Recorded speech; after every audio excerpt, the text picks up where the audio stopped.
Jesus. Subalit ang bukal ng buhay ay bumalong para sa mga kaluluwa at ang karagatan ng awa ay bumugso para sa sanlibutan. O bukal ng buhay, walang hanggang awa ng Diyos, yakapin mo ang sangkatauhan at ibuhos mong ganap ang iyong sarili para sa aming lahat.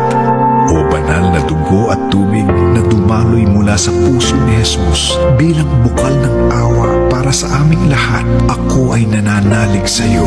O banal na dugo at tubig na dumaloy mula sa puso ni Jesus bilang bukal ng awa para sa aming lahat, ako ay nananalig sa iyo. O banal na dugo at tubig na dumaloy mula sa puso ni Jesus bilang bukal ng awa para sa aming lahat, ako ay nananalig sa iyo.